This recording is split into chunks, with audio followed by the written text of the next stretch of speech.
धामनगरवासी पाखे सेवक पद पर आवेदन करिछि। धामनगरवासी मत पूर्व थर ठारू एथर आहरी अधिक आशीर्वाद करेंगे बोली जना।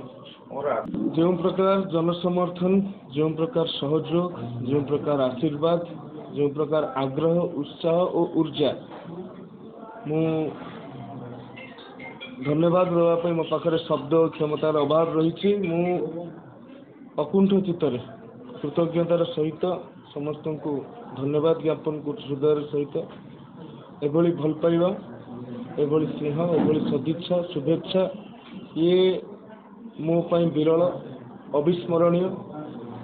ता सहित ये एक आह्वान सृष्टि करुछि, जो आह्वान धामनगर को एक विकसित धामनगर में परिणत करने गत 15 मास कार्यकाल प्रयास कार्यकाल थिला। आगामी 5 वर्ष धामनगरवासी आशीर्वाद रे विकास 5 वर्ष हेबो ए कथा को मु चिंता करुछि एवं देइथिबा कथा मु केते रखिछि ताहाकु आधार करिकि धामनगरवासी आशीर्वाद प्रदान करिवे।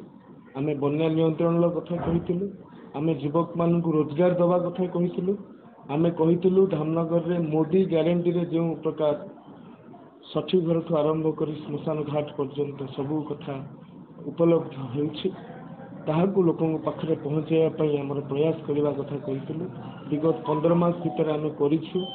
धामनगर रो विभिन्न समस्या, बन्या संपर्कित समस्या को आमे विधानसभा रे उठेइछु। विधानसभा भीतर हो, विधानसभा बाहर हो, दृढ़तार सहित जुक्ति उपस्थापन करिछु।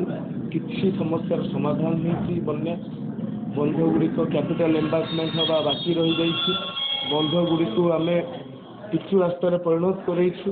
एस्केप गुड़िक पोतिबा बाकी रही जाइछि। एथर निर्वाचन में लोकों पाखक आमे जाउछु, कहूछु सरकार चाहंतु बा न चाहंतु, सरकार अनुमति दियंतु बा न दियंतु, कारण सरकार तो अनुमति देई नांती, लिखित आकार दे दिसंती। गोटे भी एस्केप इंचे भी उच्चता वृद्धि करा जाई परिबो ना। विधानसभा प्रश्न रे मोर उत्तर देइसंती। तो सरकार चाहंतु बा न चाहंतु धामनगर रो एस्केप गुड़िकर उच्चता वृद्धि करा जिवो बा पोता जिवो, ए कथा ए कमिटमेंट को लेके हम लोक पाखक जिवो। आम युवक हाथ को रोजगार दबा कथा कहते। युवक माने धामनगर में पाखापाखि 15,000 पंजीकृत बेकारी अच्छे एवं 50,000 अणपंजीकृत बेकारी अच्छे। युवक मान को रोजगार दवापाई आम असुराली स्किल इंडिया सेंटर कर भारत वर्षर 5म स्किल इंडिया सेंटर धामनगर छकरे आसंता वर्ष पाखु टेक्सटाइल पार्क आरंभ हो। आम पाखे योजना अच्छी प्रत्येक पंचायत रे 100 पिला 100 युवक युवती को चाकरी प्रदान करने एक कथा को लेकिन आम लोकों पाखु जीव।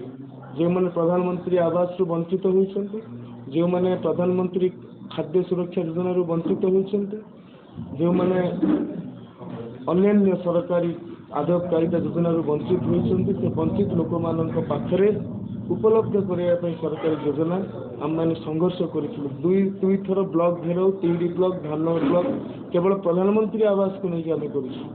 तेणु आगामी दिन में ये 15 मास प्रयास 15 मास थिला। आगामी 5 वर्ष विकास कार्यकाल हेबो बोली, विकास 5 वर्ष हेबो बोली आज नामांकन पत्र दाखल करवाटा जदि एटा निर्वाचन गत प्रक्रिया तथापि मु कहिबी मु पुनः नामांकन पत्र नुहे